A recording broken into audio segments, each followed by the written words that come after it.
अस्सलामुअलैकुम, welcome to सादरे vlog YouTube channel. जो लोग सऊदी में काम कर रहे हैं अपने कफिल या कंपनी से अगर कफाला लेना चाहते हैं तो कीवा प्लेटफॉर्म की तरफ से कुछ अपडेट जारी किया गया है। जो लोग इंडिया से सऊदी आना चाहते हैं नए वीजे पर, उन्हें किन बात का ध्यान रखना चाहिए कफिल और कंपनी और वीज़ा प्रोफेशन को लेके। ऐसे बहुत से आप लोगों के कुछ सवाल है एग्जिट एंट्री को लेकर के। आज की इस वीडियो में आप लोगों के सवालों को भी क्लियर करने वाला हूँ, तो इस वीडियो को कभी से लाइक कर दीजिए और चैनल पर पहली बार चैनल को। जो लोग सऊदी में काम कर रहे हैं अपने कफिल या कंपनी से अगर तनाजुल लेना चाहते थे तो उन्हें कीवा प्लेटफॉर्म पे रजिस्टर्ड करना होता था, और रजिस्टर्ड करने के लिए बहुत ज़्यादा प्रॉब्लम होती थी क्योंकि जो उसमें लैंग्वेज था, एक अरबी और दूसरा इंग्लिश था। हर किसी को इंग्लिश और अरबी नहीं आता है, तो साथ ही इसमें 6 और लैंग्वेज को ऐड कर दिया गया है। अब आप हिंदी भी देख सकते हैं, उर्दू भी देख सकते हैं, और भी ऐसे बहुत से लैंग्वेज है। इस तरह से अगर आप लोग तनाजुल लेना चाहें तो आप कीवा प्लेटफॉर्म पे जाके रजिस्टर्ड कर सकते हैं। और कीवा प्लेटफॉर्म पे रजिस्टर्ड करने के लिए बहुत ही ईजी है, कोई ज़्यादा बड़ी बात नहीं है।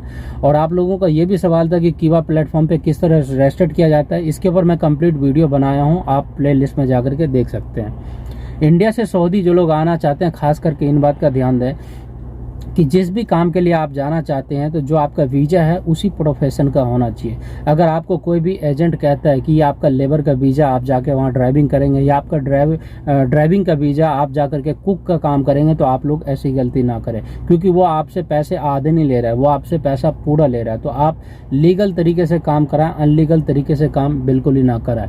इसी तरह से Saudi ministry of human resource की तरफ से एक नया अपडेट जारी किया गया है कि जो लोग सऊदी में काम कर रहे हैं, खास करके लेबर कैटेगरी के आदमी, वो लोग कुछ ज़्यादा परेशान होते हैं। बहुत से केस ऐसे हैं कि लेबर कोर्ट महकमा में आते हैं। सबसे ज़्यादा रीज़न ये होता है कि किसी का कफिल मक्का का है, वो मदीना में काम कर रहा है, किसी का कफिल रियाद का है तो वो ताबुक में काम कर रहा है। तो मिनिस्ट्री ऑफ ह्यूमन रिसोर्स की तरफ से अपडेट दिया गया है कि जिस भी आदमी का इकामा पे जो भी प्रोफेशन है वो लोग वही काम कर सकता है, और जिस कफिल के पास आए उसी कफिल के पास काम कर सकते हैं। अन्यथा अगर आप किसी के भी पास ऐसे काम करते हैं और अगर आपके साथ भी ऐसा कोई प्रॉब्लम है तो आप मकतब अमल या जवाजात में या लेबर कोर्ट में जाकर के आप अपने कफिल या कंपनी की शिकायत कर सकते हैं।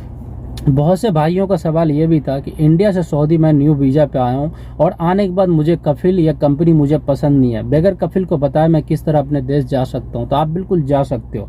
जब भी आप कफिल या कंपनी के पास आते हैं काम करने के लिए तो आपका 2 ईयर्स का एग्रीमेंट पेपर साइन किया जाता है। 2 ईयर्स एग्रीमेंट पेपर का मतलब होता है कि 2 साल तक आपके पास इसको कंटिन्यू काम करना है, अगर सब कुछ सही सलामत रहा। अगर आप 1 साल काम करते हैं, घर पे कोई भी इमरजेंसी आता है तो आप इमरजेंसी छुट्टी लेकर के जा सकते हैं। आपकी गल्फ के किसी भी कंट्री अगर काम के लिए जाना चाहते हैं और अगर आप जा रहे हैं तो किसी भी एग्रीमेंट और किसी भी कानूनी तो संविधान में ये नहीं लिखा है कि आपको 2 साल तक यहाँ पे काम करना और ज़बरदस्ती तरीके से काम करना। अगर आपके साथ कोई इमरजेंसी है तो आप इमरजेंसी में बिल्कुल ही जा सकते हैं। अगर आपको सऊदी में 8 महीने हो गए, 10 महीने हो गए और आपके घर पे कोई प्रॉब्लम है, आपके पास मेडिकल रिपोर्ट है, तो आप कफिल या कंपनी से छुट्टी मांगें। अगर वो आपको छुट्टी नहीं देता है तो आप महकमा में या मकतब अमल में जाकर के कंप्लेंट कर सकते हैं। ये आपका हक है, ये आपका राइट है, क्योंकि हर जगह आप किसी भी कंट्री में जाते हैं ना, उस कंट्री की लॉ में बिल्कुल ही लिखा है। आर्टिकल 79 में चले जाएं, इस जगह पे आप पूरी तरीके से आप पढ़ सकते हैं। जो ये पेज है आप इसे ट्रांसलेट करके भी हिंदी में पढ़ सकते हैं कि क्लियर तरीके से लिखा होता है। एग्रीमेंट का मतलब होता है कि 2 साल तक आपको काम करना है, 2 साल से पहले आप फाइनल एग्जिट नहीं जा सकते हैं, आप कफिल या कंपनी चेंज नहीं कर सकते हैं। अगर आपके घर पे कोई इमरजेंसी है तो आप इमरजेंसी में छुट्टी बोल करके जा सकते हैं। इसके ऊपर आप लोगों का बहुत सारा सवाल था और आपके कमेंट भी आ रहा था। मुझे लगा कि आप लोगों को पूरी डिटेल में ये वीडियो बनाना चाहिए। अगर और भी आपका कोई सवाल है तो आप मुझे कमेंट कर सकते हैं। हमेशा की तरह इस वीडियो के डिस्क्रिप्शन बॉक्स में इंस्टाग्राम और ट्विटर का लिंक दे दिया। तो मिलते हैं आप लोगों से किसी नेक्स्ट वीडियो में और किसी नेक्स्ट अपडेट के साथ। तब तक के लिए खुदा हाफिज।